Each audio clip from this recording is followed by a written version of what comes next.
राजनीति पर आज बात हो रही है। आखिर किस तरह से राजनीति के साथ कुलपतियों को जोड़ा जाता है, कुलपतियों की नियुक्ति खासतौर पर कहां कमी रह जाती है और कैसे बेहतर बनाया जा सकता है, चर्चा हो रही है। बाड़मेर से हमारे साथ मनोज जी जुड़े हैं। मनोज जी बताइए, आपका क्या कहना है? हेलो जी मनोज जी, सुन पा रहे हैं आपको, बताइए।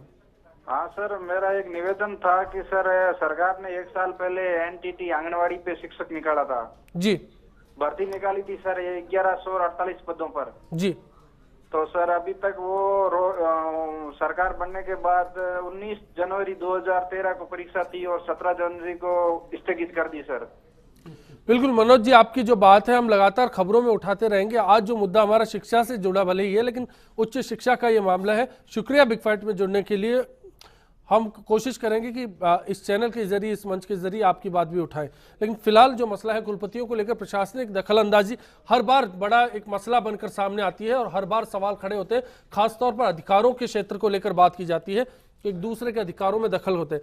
सुनील जी, आप अपनी बात इसी स्तर से कंप्लीट कीजिए, फिर मैं आगे निकलूंगा। नहीं, देखिए, मैंने आपको अच्छी तरह बताया कि ये अगर कोई भी सरकार अगर शिक्षा के ऊपर जो पैसा खर्च कर रही है वो वास्तव में किसी पे एहसान नहीं कर रही है, तो जब तक मंत्रियों के और पूरे बजट बनाने वालों की इस मानसिकता से आप बाहर नहीं आएंगे, और अगर ईमानदारी की बात अगर आप मुझसे आप रियल सेंस में पूछें, तो अगर इसको भारत व्यय के ऊपर से अगर बाहर भी निकाल दिया जाए तो भी कोई बहुत बड़ी बात नहीं होगी। कम से कम इस चीज के ऊपर इस टिपिकल ढंग की डिबेट्स नहीं होनी चाहिए। एक प्रॉपर एक इस ढंग का इनके लिए फाइनेंस जो अब यूनिवर्सिटीज के लिए, अगर इनके लिए स्मॉल सा फाइनेंस कमीशन भी डेवलप किया जाए तो मैं मानता हूं संभागीय आयुक्त को आप क्या मानेंगे? नियुक्ति संभागीय आयुक्त को दी जाती है, जैसा चतुर्वेदी जी ने जिक्र किया, बड़ा दुर्भाग्य, 1.5 साल में 2 बार आते हैं, वो भी 26 जनवरी और 15 अगस्त के कार्यक्रम में। कैसे संभालेंगे वो? मैं आपको बता दूं, इससे बड़ा को दुर्भाग्यपूर्ण किसी भी देश के अंदर, तो ये रिफॉर्म किस स्तर पर होगा? सरकार चाहे कांग्रेस की हो चाहे बीजेपी की, फैसला वो दोनों ही लेती है। पार्टी लाइन से ऊपर उठ के सोचना पड़ेगा। देखिए, बात एक है कि ये कोई छोटी मोटी बात नहीं हो रही है। मैंने आपको पूर्व में निवेदन किया कि राष्ट्रों का निर्माण शिक्षण संस्थानों में होता है, तो जहां जब राष्ट्र निर्माण की बात आती है तो आपको इससे बिल्कुल बहुत ऊपर उठ के बात सोचनी पड़ेगी, ईगो से बाहर निकलना पड़ेगा आपको। ये पहल कौन करेगा? मैं आपको इस मानसिकता से चतुर्वेदी जी, मंत्रियों को भी एलएस धर्मेश जी जयपुर से जुड़े, उनको सुन लेते हैं, फिर मैं आपके पास आऊंगा। चतुर्वेदी जी बताइए। एक्चुअली सर, मैं डिपार्टमेंट ऑफ लॉ से हूँ, यूनिवर्सिटी ऑफ राजस्थान से जी। यहाँ जो सर अभी डिस्कशन चल रहा है ये वीसी अपॉइंटमेंट का, उसके बारे में मैं कुछ कहना चाह रहा था। जी बताइए। एक्चुअली सबसे बड़ी प्रॉब्लम ये है कि जो हमारे जो रिक्रूटमेंट्स होते हैं, अपॉइंटमेंट्स होते हैं जितने भी जी, तो उसमें सर ये कहा जाता है कि साहब पब्लिक रिप्रेजेंटेटिव जो है उनका भी दखल होगा जी। तो सबसे बड़ी प्रॉब्लम सर वहीं से शुरू हो जाती है जब पब्लिक रिप्रेजेंटेटिव के नाम से हमारे जो ये मेंबर्स हैं ये अपनी पॉलिटिकल पार्टी की जो आइडियोलॉजी है वो थोपना चाहते हैं जी। तो मेरा ये रिक्वेस्ट है सर कि ये जो चीज है ये बिल्कुल बंद कीजिए। बिल्कुल रिफॉर्म्स की बात हो रही है। शुक्रिया धर्मेश जी इस चर्चा में जुड़ने के लिए। चतुर्वेदी जी, मैं केवल ये जो सवाल अभी एक दर्शक का था, मैं उसको कह रहा हूँ कि रिफॉर्म किस तरह से किए जाएंगे। ठीक है, जो चीज होती आई है। देखिए, ये जो विषय है मैं उस पर कमेंट नहीं करना चाहूँगा क्योंकि उन्होंने एक बहुत छोटा सा पक्ष लेकर के बात रखी है। मेरा निवेदन करना है कि सुनील जी ने जो बात कही और जो विषय चल रहा था जी कि 67 के बाद ये बिगड़ाव शुरू हुआ है। मैं 1995 से 99 6 वर्ष वाइस चांसलर रहा, जिसमें भाजपा की सरकार भी थी और कांग्रेस की सरकार भी थी। और मैं आपको इसी शासनों का निवेदन बता दूं कि मुझे एक बार भी सेक्रेटेरिएट आने की आवश्यकता नहीं हुई।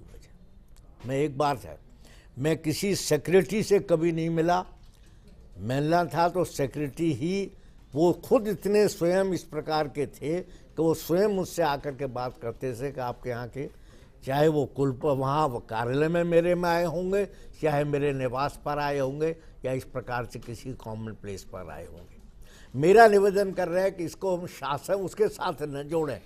मानसिकता का प्रश्न यह है, और उसी मानसिकता के अंतर्गत एक बार इसी प्रकार का अवसर भी आए थे। मैंने कहा, मैंने दोनों राज्य शासन देखे हैं, कांग्रेस का भी और उसका भी।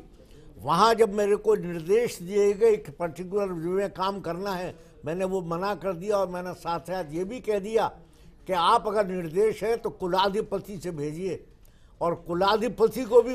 लेकिन ये सक्षमता आज नहीं होती, क्योंकि वही बात है कि जो नियुक्ति का आधार होता है वो राजनीतिक होता है। आप किसी विचार से जुड़े होते हैं, आपको पहले सरोकार होते हैं और बाद में भी होते हैं। मैं कह रहा हूँ उसी को हमको दूर करना पड़ेगा। वही रिफॉर्म की बात मैं करने जा रहा हूँ। राजनीतिक विषय है, ये राजनीतिक विषय नहीं है। ये पूर्ण रूप से शैक्षिक और समाज परिवर्तन का विषय है। लेकिन इसका आधार कहां से सही होगा? सुधार की जगह कहां से? योग्यतम व्यक्ति जो शिक्षा के क्षेत्र में, शोध के क्षेत्र में, अनुभव के क्षेत्र के अंदर प्रशासनिक क्षमताओं की दृष्टि से और साथ साथ स्वयं का उसका जो स्तर हो वो इस प्रकार का हो कि राजनीति के व्यक्ति भी अनुभव करें कि भाई हमको स्वयं इस व्यक्ति से बात करनी चाहिए, न कि इसको बुला करके बात करनी चाहिए। बिल्कुल, ये बड़ी बात है। तो ये जब तक हम इस प्रकार से न लेकर के और मनोनीत व्यक्तियों के माध्यम से, चाहे राज्यपाल के माध्यम से, चाहे शासन के माध्यम से किया जाएगा, तब तक यही स्थिति। सिंघल साहब, अब मैं आपसे जानना चाहता हूं कि जिस तरह की शख्सियत के लिए चतुर्वेदी जी ने जिक्र किया, वो ढूंढना सर्च कमेटी के जिम्मे होता है, लेकिन ऐसा नहीं हो पाता, क्यों नहीं हो पाता? पहले तो मैं थोड़ा सा, आपने जो पहला विषय उठाया था कि काम क्यों नहीं कर पाते विश्वविद्यालय जी, उसका एकमात्र जो कारण है कि विश्वविद्यालयों को हम एकेडमिक ऑटोनॉमी तो दे रहे हैं, लेकिन वित्तीय स्वायत्तता हम विश्वविद्यालयों को नहीं दे पा रहे हैं जी। और इसी कारण से हमारा जो प्रशासनिक दखल है या हमारा राजनीतिक दखल है या हमारा किसी प्रकार का जो और दखल कहा जा सकता है वो बढ़ रहा है। अगर किसी व्यवस्था, एक ऐसी मैकेनिज्म डेवलप की जानी चाहिए जो की जा सकती है। हमने एक सुझाव दिया था सरकारों को कि ऐसी मैकेनिज्म डेवलप की जाए कि शिक्षाविदों से युक्त कोई ऐसा आयोग बनाया जाए जो उनको फाइनेंस करेगा। ये नहीं कि सरकार करेंगी फाइनेंस, सरकार का मुख्यमंत्री फाइनेंस करेगा या कोई किसी प्रकार से शिक्षा मंत्री फाइनेंस करेगा। ऐसा कोई आयोग बनाया जाना चाहिए और उस आयोग के अंतर्गत शिक्षाविद होने चाहिए, प्रशासन के लोग नहीं होने चाहिए। और उनके माध्यम से, लेकिन आप ये बताइए कि ये तमाम तरह के जो सुझाव हैं उन पर इम्प्लीमेंट कौन करेगा, किसके जिम्मे होगा? यहाँ राजनीति नहीं आती, यहाँ सरकार नहीं आती, बिल्कुल आती है, लेकिन यहाँ इच्छा शक्ति नहीं आती, मैं उसकी बात कर रहा हूँ। सरकार की वो सुधार की गुंजाइश वहां पर ग्राउंड जीरो से शुरू होनी चाहिए, लेकिन होता नहीं है ऐसा। करेगा राज्य सत्ता का व्यक्ति, लेकिन इच्छा शक्ति डेवलप करनी पड़ेगी। कौन करवाएगा? ज्ञानदेव जी, ये बड़ी बात है। क्या आप इन तमाम सुधारों के लिए आवाज उठाएंगे? आप आगे आएंगे? निश्चित रूप से उठाएंगे और मैं आपको साधुवाद देता हूं, धन्यवाद देता हूं फर्स्ट इंडिया को कि इस तरह की गोष्ठी आपने की है। लेकिन इस गोष्ठी के लिए ये समय बहुत कम है। इसके लिए 2 दिन 3 दिन का बिल्कुल विस्तृत रूप से गोष्ठी, शिक्षक गोष्ठी हो, जैसा भाई साहब ने बताया है। उसका स्तर सिर्फ प्रशासनिक, सिर्फ शैक्षिक न हो, आर्थिक रूप से सब जितने बहुआयामी कोने हैं उन सब कोण पर विचार करके कि किस प्रकार का कुलपति, उपकुलपति, कुलाधिपति इस संबंध में शिक्षा को, यूनिवर्सिटीज़ को कैसे ऊंचा उठाया जाए। विश्व की अन्य यूनिवर्सिटी का, अपने यहाँ हांगकॉन्ग और मैं मलेशिया को देख रहा हूँ कि वो एक आदर्श है वहाँ पर सर्च कमेटी का। यहाँ पर इस ढंग का, जैसे हमारे JP गर्ग साहब ने कहा, भाई साहब ने कहा है, सुनील जी ने भी बड़े अच्छे उदाहरण दिए हैं, हम सबको अप्रिशिएट करते हैं। तो यह 1 घंटे का नहीं, 2 दिन 3 दिन का, 4 दिन की गोष्ठी हो। हम तो आज ये जानने की कोशिश कर रहे हैं कि सुधार कहां से हो सकते हैं। चर्चा को जारी रखेंगे। सुधार, मोहित जैन जी अजमेर से जुड़े हैं हमारे साथ। मोहित जी बताइए, क्या कहना है आपका? मोहित जी, आपको सुन पा रहे हैं, बताइए। जी सर, मैं अजमेर विश्वविद्यालय का पूर्व छात्र संघ अध्यक्ष हूँ, सत्र 2012-13 में। जी, हमारे विश्वविद्यालय का सर सबसे बड़ा मेजर मुद्दा ये रहा, कुलपतियों की नियुक्ति के अंदर स्थायी कुलपति तो आए, लेकिन अधिकतर कार्यभार जैसे संभागीय आयुक्तों को दे दिया जाता है। राजनीतिक नियुक्ति के मसले पर आज बहस हो रही है, बहुत अच्छा विषय है, मैं पूरा कार्यक्रम देख रहा हूँ सर, ये मुद्दा उठाना चाहिए था। लेकिन मेरा ये मानना है कि राजनीतिक नियुक्ति अगर कुलपतियों की होती है तो इसके अंदर कुलपति फ्री हैंड होके काम भी करता है, और इसके अंदर जो सरकार का कुलपति नुमाइंदा जो सरकार चुनती है, राज्य भवन द्वारा जो कुलपति चुना जाता है किसी विश्वविद्यालय के लिए, उसको सरकार के द्वारा भी पूरा लाभ मिलता है। मैं इस चीज को गलत नहीं मानता हूँ। गलत सर चीज में विद्यार्थियों के साथ में ये समस्या आती है कि जो संभागीय आयुक्त के पास अगर चार्ज हो जाता है तो साल भर 1.5 साल तक स्थायी कुलपतियों की नियुक्ति नहीं हो पाती जी। एकेडमिक मामले की संभागीय आयुक्त जो होते हैं उनको जानकारी नहीं हो पाती। बिल्कुल मोहित जी, उन्हीं रिफॉर्म्स पर बात हुई, उन्हीं सुधारों पर लगातार चर्चा हुई, लेकिन इस पूरी बहस के दौरान अब तक निकलकर जो मुद्दा आया है कि एक कुलपति को एक अच्छा नेता होना चाहिए, लीडर होना चाहिए, ताकि पूरे विश्वविद्यालय को, पूरे विश्वविद्यालय के प्रशासन को, छात्रों को लेकर चले और एक इबारत लिखे, एक मिसाल पेश करे। लेकिन वो कैसे होगा और वो कहां से शुरू होगा? ब्रेक के वक्त है, ब्रेक पर के बाद जब आखिरी दौर में लौटेंगे इस पर बात करेंगे। सभी मेहमानों के साथ बने रहिए।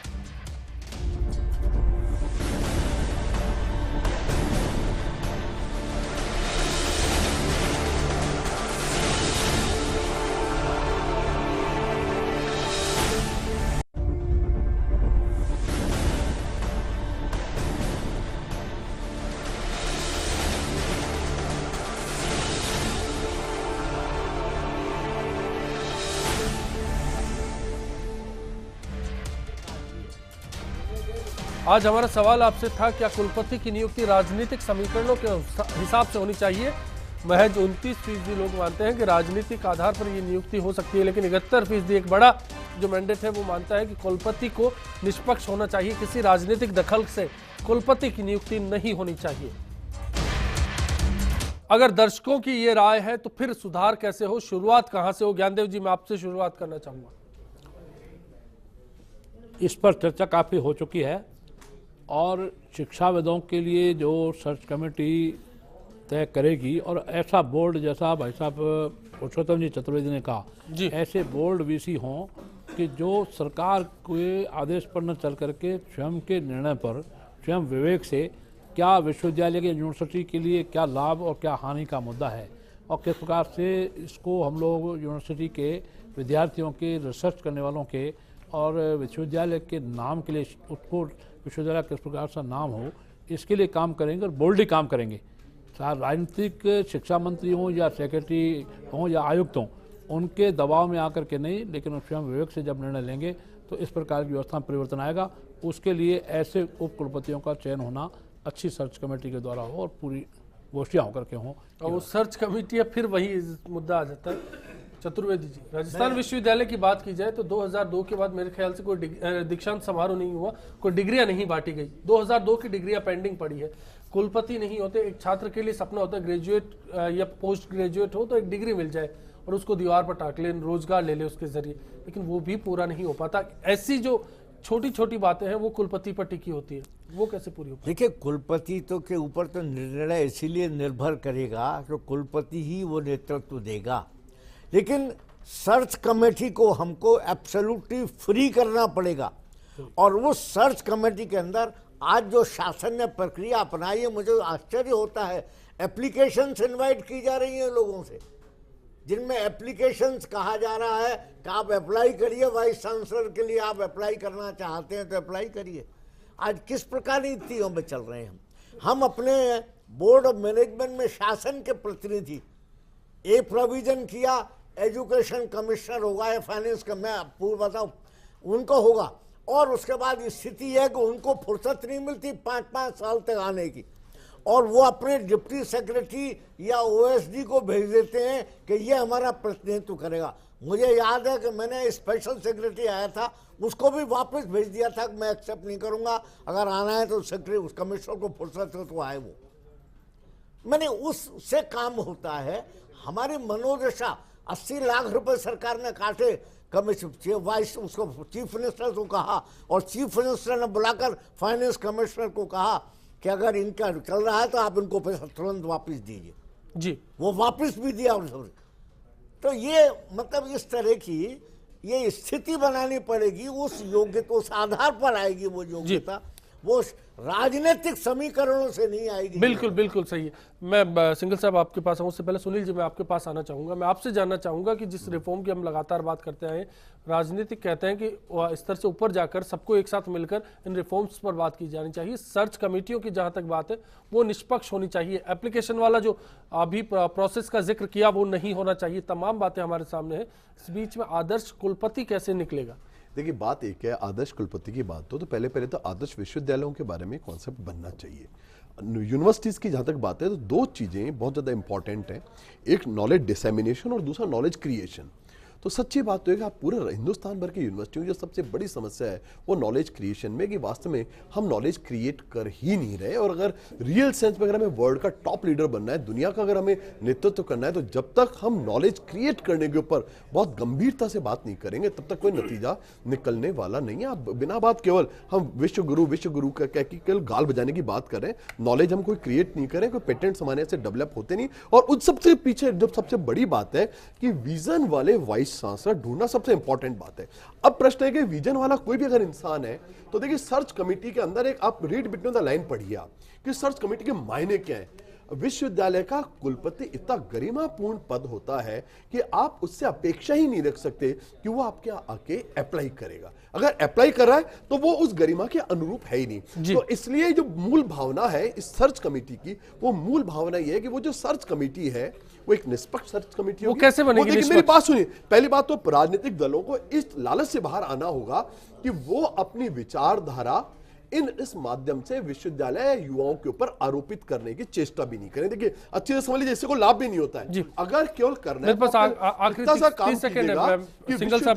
विश्वविद्यालय कैसे एक साइंटिफिक एप्टीट्यूड डेवलप बच्चों का एक नस्ल तैयार करे जिनके पास एक वैज्ञानिक दृष्टिकोण हो, पहली बात। दूसरी बात, उन सर्च कमेटियों के अंदर इटसेल्फ भी उन लोगों को लिया जाना चाहिए जिनका किसी प्रकार का कोई राजनीतिक बैकग्राउंड हो ही नहीं। अब प्रश्न एक है, जब राजनीतिक बैकग्राउंड वाले लोग सर्च कमेटी में होंगे, बट नेचुरल, मैं तो आपको अपनी बात कह रहा हूं, आप सुनील शर्मा को बना दीजिए सर्च कमेटी का मेंबर, मैं निस्संदेह किसी न किसी उस व्यक्ति को ले आऊंगा जिसका हमारे दल से कहीं ना कहीं से सिंपैथेटिक होगा, और प्रैक्टिकली भले ही कोई कितने लोग नकारें। दलगत राजनीति से ऊपर उठिए, दलगत राजनीति से ऊपर की सर्च कमेटी, बिल्कुल आदर्श की एक बात आती है इस चीज से बाहर आए कि उन्हें अपना पॉलिटिकल एजेंडा है वो स्टूडेंट्स के अंदर इंप्लीमेंट करना है, और फिर आप देखिएगा चीजें। सिंघल साहब, मैं आपका फाइनल कमेंट चाहूंगा आखिरी 1 मिनट में। मैं आपसे चाहूंगा विशेष रूप से 2 बातें आपसे निवेदन करना चाहूंगा जी। सबसे बड़ी बात है कि अच्छा और एक कुशल वाइस चांसलर कैसे बने, वो बन सकता है और हैं भी। बहुत सारे वाइस चांसलर बहुत कुशल हैं, बहुत अच्छा काम कर रहे हैं, बहुत अच्छा काम कर सकते हैं। केवल आवश्यकता इस बात की है कि क्या वास्तव में उनको उतनी स्वतंत्रता और स्वायत्तता प्रदान की जाती है जिसकी अपेक्षा वो करते हैं। हो ये रहा है कि अच्छा वाइस चांसलर होने के बावजूद भी वो इस प्रकार के निर्णय नहीं कर पाता जो संस्था के, जैसा सुनील जी कह रहे, नॉलेज क्रिएशन तो तब होगा जब वाइस चांसलर इस प्रकार के किसी प्रकार के कार्यक्रम को अपने यहाँ पर लाने का प्रयत्न कर पाएगा, और जब तक एक नेतृत्व देने वाला व्यक्ति इसमें विश्वास नहीं रखेगा तब तक ये संभव नहीं है। तो पहली बात जो बहुत जरूरी है कि वाइस चांसलर्स को पूरी तरह से स्वायत्तता प्रदान की जानी चाहिए, किस तरीके से वो काम करना चाहता है, किस प्रकार के निर्णय करना चाहता है, किस प्रकार का इनोवेशन करना चाहता है। अब ये हो ये रहा है कि हमारे वाइस चांसलर को कोई नवाचार करने की या तो फुर्सत नहीं है, और फुर्सत है तो उनको अधिकार नहीं है, और अधिकार नहीं होने से आज हम वही बात कर रहे हैं जो आज से 20 साल पहले करना चाहते थे विश्वविद्यालयों में। बहुत सारी बार ये कहा गया शिक्षाविदों के द्वारा कि इसमें नए परिवर्तन करने की आवश्यकता है। और दूसरी बात जो बहुत जरूरी है कि जो कुशल व्यक्ति है उसको किसी पर्टिकुलर मापदंड में नहीं मापना चाहिए। कुशलता का कोई मापदंड, मोहन सिंह जी मेहता जी के बारे में कहा जाए तो मोहन सिंह जी मेहता जी ने किसी प्रकार का कोई शोध में कोई प्रगति नहीं की थी। बिल्कुल, ये एक तस्वीर हमारे सामने है। चलिए, आप सभी इस चर्चा में जुड़े, मार्गदर्शन किया हमारा और दर्शकों का आपका बहुत बहुत शुक्रिया। आज चलते चलते दिलीप कुमार को याद करेंगे, उनका जन्मदिन है। नया दौर की बात हमने की, नया दौर से एक गीत आपके लिए। नमस्कार।